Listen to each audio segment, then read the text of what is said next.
Deutéronome chapitre 10. En ce temps-là, l'Éternel me dit, taille 2 tables de pierre comme les premières, et monte vers moi sur la montagne. Tu feras aussi une arche de bois. J'écrirai sur ces tables les paroles qui étaient sur les premières tables que tu as brisées, et tu les mettras dans l'arche.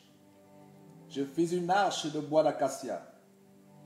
Je taillai 2 tables de pierre comme les premières, et je montai sur la montagne les 2 tables dans ma main. L'Éternel écrivit sur les tables ce qui avait été écrit sur les premières, les 10 paroles qui vous avez dites sur la montagne du milieu du feu, le jour de l'assemblée. Et l'Éternel me les donna. Je retournai et je descendis de la montagne. Je mis les tables dans l'arche que j'avais faite, et elles restèrent là, comme l'Éternel me l'avait ordonné. Les enfants d'Israël partirent de Bééroth, Béné, Jacan pour Moséra.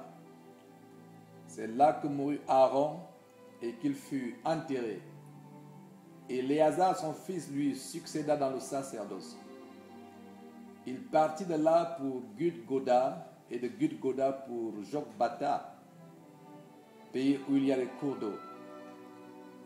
En ce temps-là, l'Éternel sépara la tribu de Lévi et lui ordonna de porter l'arche de l'alliance de l'Éternel, de se tenir devant l'Éternel pour le servir et de bénir le peuple en son nom.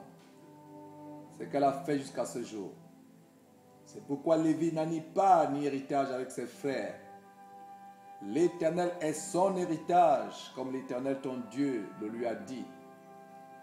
Je restai sur la montagne comme précédemment, 40 jours et 40 nuits. L'Éternel m'exauça encore cette fois. L'Éternel ne voulut pas te détruire. L'Éternel me dit, lève-toi, va, marche à la tête du peuple, qu'ils aillent prendre possession du pays que j'ai juré à leur père de leur donner. Maintenant, Israël, que demande-toi l'Éternel, ton Dieu, si ce n'est que tu crains l'Éternel, ton Dieu, afin de marcher dans toutes ses voies, d'aimer et de servir l'Éternel, ton Dieu, de tout ton cœur et de toute ton âme. Si ce n'est que tu observes les commandements de l'Éternel et ses lois que je te prescris aujourd'hui, afin que tu sois heureux. Voici, à l'Éternel, ton Dieu, appartiennent les cieux et les cieux des cieux, la terre et tout ce qu'elle renferme. Et c'est à tes pères seulement que l'Éternel s'est attaché pour les aimer. Et après eux, c'est leur postérité. C'est vous qui l'avez choisi dans que tous les peuples, comme vous le voyez aujourd'hui.